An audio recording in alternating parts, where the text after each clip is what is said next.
پیغام حق کا اعلان کیا گیا، لوگوں نے مطلب جو ہے پڑھ کر نہیں بلکہ ان صحابہ کرام اور نبی کریم صلی اللہ علیہ وسلم کے اخلاق کو دیکھ کر، ان کے کردار کو دیکھ کر، ان کی ملنساری کو دیکھ کر اور ان کی خوش اخلاقی کو دیکھ کر انہوں نے اس دین اسلام میں داخلہ اختیار کیا اور اللہ کے اس کلمے کو ادا کر دیا جسے کلمہ طیبہ کہا جاتا ہے، لا الہ الا اللہ محمد الرسول اللہ۔ سامعین اکرام، میں اور آپ اس معاشرے کے اندر اگر مسلمانوں کی طرف مطلب جو ہے امت مسلمہ کی طرف ذرا نظر ثانی کر کے دیکھیں، اس میں میں بھی شامل ہوں، اس میں آپ بھی شامل ہیں، امت مسلمہ کا یہ حال ہے کہ اگر میری اور آپ کی طرف اگر کوئی ایمان لانے کی امید رکھتے ہوئے، خواہش رکھتے ہوئے میری اور آپ کی طرف نظر اٹھا کر دیکھے، نہ میرا کردار صحیح، نہ آپ کا کردار صحیح، نہ امت مسلمہ کا کردار صحیح، جہاں میرے اور آپ کے کردار کے اندر رمق نظر آتی ہے، فرق نظر آتا ہے، قرآن ایک کہتا ہے، طریقہ کار ایک کہتا ہے، زندگیاں ایک کہتی ہیں، زندگی کے ہر شعبے کے اندر مجھے اور آپ کے اندر بگاڑ نظر آتا ہے، اور جہاں مطلب خلط ملط نظر آتا ہے، گناہ نظر آتے ہیں، اللہ کے خلاف مطلب نافرمانی نظر آتی ہے، تو اللہ رب العالمین مجھے اور آپ کو تلقین کرتا ہے کہ لوگوں، سب سے پہلا جو رویہ تمہارے اندر ہونا چاہیے وہ تم خلیق بن جانا چاہیے، کہ تمہارے اندر اخلاق کی وہ پختی آنا چاہیے جس کی بنا پر لوگ تمہاری طرف نظر اٹھا کر دیکھیں تو وہ کہہ سکیں کہ یہ قرآن کا چلتا پھرتا نمونہ ہے، یہ وہ طریقہ کار ہے جو قرآن مجید بیان کرتا ہے، یہ وہ طریقہ کار ہے جو قرآن مطلب جو ہے احکام کی شکل میں انہیں پکارتا ہے۔ تو مجھے اور آپ کو دیکھ کر وہ اسلام کو سمجھنا ہوگا۔ قرآن مجید مجھے اور آپ کو سورہ فرقان آیت نمبر 63 میں یوں بیان فرماتا ہے، جس کا ترجمہ یہ ہے کہ رحمان کے بندے وہ ہیں جو زمین میں نرم چال چلتے ہیں، ان کی زندگی کے اندر اتنی نرماہٹ ہے کہ وہ لوگوں کو اپنے دامن میں گھیر کر سمیٹ لیتے ہیں، انہیں بہترین اخلاق اپنی انکساری کے ذریعے سے، خدا خوف کے ذریعے سے اپنی ذات کے محور میں انہیں سمیٹ لیتے ہیں۔ دائی مستقل مطلب جو ہے ایک ساتھی ہوتا ہے، اور دائی انکساری کو اپنا اگر ساتھی بنا لے تو یقین جانے اس اخلاق کے بل بوتے پر وہ حق و صداقت کی انتہائی مطلب انتہا تک پہنچ جاتا ہے، جہاں دائی کے اندر اگر متکبرانہ رویہ ہو، اگر دائی کے اندر گستاخ قسم کی مطلب جو ہے وہ روش ہو، یا دشمنوں سے نرم لہجے کے مطابق سخت لہجہ اختیار کرنے والے، طنز کرنے والے، تانا دینے والے، عیب نکالنے والے، برا بھلا کہنے والے، اختلافات کرنے والے، نکتہ چینیاں کرنے والے، اگر ایسا رویہ میری اور آپ کی شخصیت کے اندر اور کردار میں ہو تو لوگ میری اور آپ کی طرف آنے کی بجائے وہ دور ہوتے ہوئے چلے جائیں گے۔ اسی وجہ سے تو قرآن مجید نبی کریم صلی اللہ علیہ وسلم کی طرف اشارہ کرتے ہوئے جو مجھے اور آپ کو مطلب بتاتا ہے کہ نبی کریم صلی اللہ علیہ وسلم تمہارے درمیان نرم واقع ہوئے ہیں، اسی وجہ سے تو تم ان کے قریب آتے ہو، اگر یہ سخت ہوتے تو تم ان کے درمیان سے چھٹ کر دور ہو جاتے۔ سامعین اکرام، سب سے پہلے دعوت کے کام کے لیے اگر دائی حق کی مطلب جو ہے اس منصب پر فائز ہو کر دین حق کا کام کرنے لگے، مجھے اور آپ کو نرم رویہ اختیار کرنا چاہیے، خلیق بن جانا چاہیے، خوش اخلاق بن جانا چاہیے۔ قرآن مجید سورہ طٰہٰ آیت نمبر 43 اور 44 میں یوں ارشاد فرماتا ہے کہ جاؤ، جہاں اس آیت کے اندر موسیٰ علیہ السلام کو تلقین کی گئی تھی کہ فرعون کی طرف جاتے ہوئے کیا رویہ اختیار کیا جائے، اللہ تعالیٰ موسیٰ علیہ السلام کو مخاطب ہو کے فرماتا ہے جاؤ تم دونوں فرعون کے پاس، وہ سرکش ہو گیا ہے، اس سے نرمی کے ساتھ بات کرنا، شاید کہ وہ نصیحت قبول کرے یا ڈر جائے۔ سامعین اکرام، یہ وہ طریقہ کار ہے جو انبیاء کرام کو دیا گیا، یہی ہتھیار کو لے کر جب انبیاء کرام نے طریقہ کار کو اپناتے ہوئے یہ طریقہ کار لوگوں کے سامنے مطلب جو ہے اسے تجربہ کیا، تو ہم نے دیکھا کہ فرعون کے سامنے جہاں موسیٰ علیہ السلام کھڑے ہو گئے تھے تو اس کی بولتی بند ہو گئی تھی، اور وہی مطلب جو ہے کھڑے ہو کر انبیاء کرام نے اپنا طریقہ کار آزمایا تھا۔ دعوت حق پہنچانے کے کام میں دائی کو ہمیشہ مختلف قسم کے اقسام کے لوگوں سے سابقہ ہمیشہ پیش آتا ہے، ان میں سے بعض مغرور ہوتے ہیں، بعض گستاخ ہوتے ہیں، بعض اجڑ ہوتے ہیں، بعض ظالم بھی ہو سکتے ہیں، اور دائی کے ساتھ بد اخلاقی کے ساتھ پیش بھی آ سکتے ہیں، لیکن دائی ان تمام لوگوں کے ساتھ اپنی حکمت عملی کے تحت نرم رویے کے ساتھ انہیں مطلب جو ہے انکساری کے ساتھ، حکمت عملی کے ساتھ، عمدہ طریقہ کار کے مطابق ان کے رویوں کو فروختہ کرتے ہوئے، یعنی نظر انداز کرتے ہوئے انہیں اس طرز عمل کی اظہار نہیں کرتا، بلکہ ان کے اپنے دامن میں سمیٹ لیتا ہے، انہیں اللہ کی پکار پر انہیں ایک جگہ جمع کرتا ہے، انہیں اپنے بہترین مطلب جو ہے اخلاق حسنہ کے ذریعے سے انہیں دعوت دین کا کام انجام دیتا ہے۔ یہ وہ پہلا مطلب جو ہے طریقہ کار ہے جس کے تحت اللہ رب العالمین قرآن مجید کے صفات میں مجھے اور آپ کو تلقین کرتا ہے کہ جہاں عمدہ نصیحت کی مطلب جو ہے تلقین کی گئی ہے، سب سے پہلا عمدہ نصیحت کے لیے تمہیں قلیق بن جانا ہوگا، نرم بن جانا ہوگا، انکساری اختیار کرنی ہوگی اور تمہیں اللہ کے دین کے خاطر خلوص اور للہیت کے ساتھ انہیں لوگوں کے دلوں تک پہنچنے کا طریقہ ڈھونڈنا ہوگا۔ سامعین کرام، نمبر دوسرا طریقہ جو مجھے اور آپ کو اپنانا چاہیے وہ ہے جذبات کو مجروح نہیں کرنا چاہیے۔ جب ایک کام کے لیے اٹھ کھڑے ہوئے ہوں تو ہم جذبات کو مطلب جو ہے کسی کو بھی مطلب جو ہے تنقید کے ذریعے سے، غلط استعمال کے الفاظ کے ذریعے سے، غلط جملوں کے ذریعے سے کسی کے دل کو مجروح نہیں کریں گے، کسی کے دل کو مطلب دکھ نہیں دیں گے، بلکہ پیار بھرے لہجے کو اختیار کرتے ہوئے دعوت حق کے کام کو انجام دینے کی کوشش مطلب جو ہے میں آپ کرتے رہیں گے۔ اسی کے لیے مجھے اور آپ کو جو کام مطلب انجام دینا ہے وہ مطلب جو ہے کام کرنے کے لیے ان کے درمیان رہتے ہوئے، اگر وہ غیر مسلمین ہیں تو ان کے بتوں پر یا پھر انہیں جو وہ مختلف دیوتا مطلب جو ہے مانتے ہیں، کہیں پانی کو کچھ لوگ مانتے ہیں، کہیں مطلب سورج کو مانتے ہیں، کہیں ہوا کو مانتے ہیں، کہیں چاند کو مانتے ہیں، کہیں سورج کو مانتے ہیں، کہیں ستاروں کو مانتے ہیں، کہیں پرندوں کو مانتے ہیں، کہیں حیوانوں کو مانتے ہیں، اور کہیں مطلب جو ہے مختلف قسم کی لوگ مورتیاں بھی بنا بیٹھتے ہیں۔ تو اس کام میں جب اٹھ کھڑے ہو جائیں تو ہم انہیں برا بھلا نہیں کہیں گے۔ اس کام کے لیے اٹھ کھڑے ہوتے ہوئے ہم تنہا مطلب جو ہے اٹھ کھڑے ہوں گے، مگر ان کو مجروح کرنے والے الفاظ اختیار نہیں کریں گے، ان کے دل دکھنے والے الفاظ اور جملے اختیار نہیں کریں گے، بلکہ انہیں نرم لہجے کے ساتھ، ان کو مختلف طریقے کے ساتھ، ان کو دین کی طرف رغبت اختیار کرنے والا طریقہ اپناتے ہوئے نرم لہجے کے ساتھ ان کو بلانے کی کوشش کرتے رہیں گے۔ سامعین کرام، مختلف اس دنیا کی نگری کے اندر جہاں میں اور آپ رہتے ہیں وہاں مختلف قسم کے لوگ بت پرستی بھی اختیار کیے ہوئے ہیں، آبا پرستی بھی اختیار کیے ہوئے ہیں، عناصر پرستی میں بھی مبتلا ہیں۔ تو ایسے حالات میں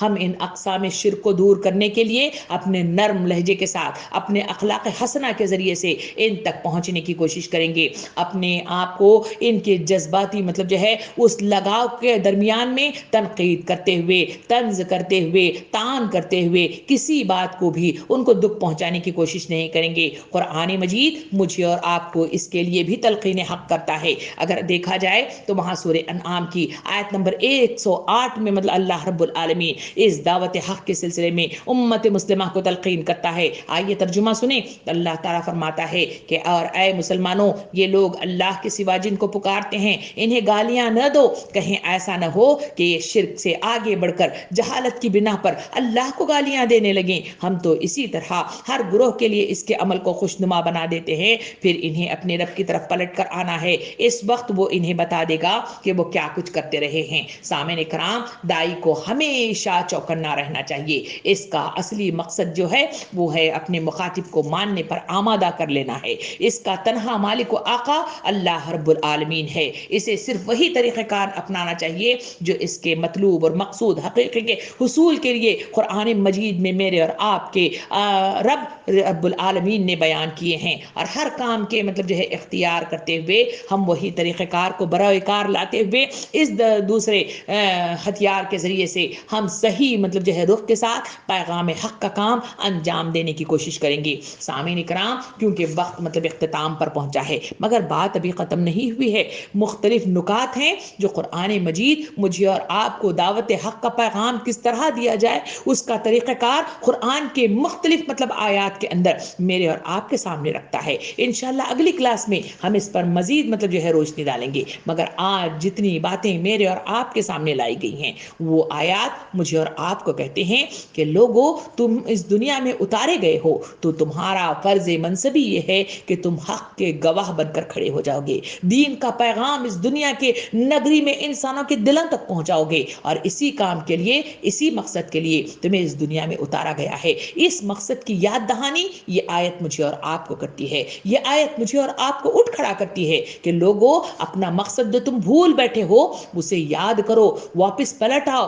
اور بہترین طریقہ کار کے مطابق لوگوں کو پیغام حق کا اعلان کرو، ان تک مطلب جو ہے پہنچاؤ۔ اگر یہ کام میں اور آپ نہیں کریں گے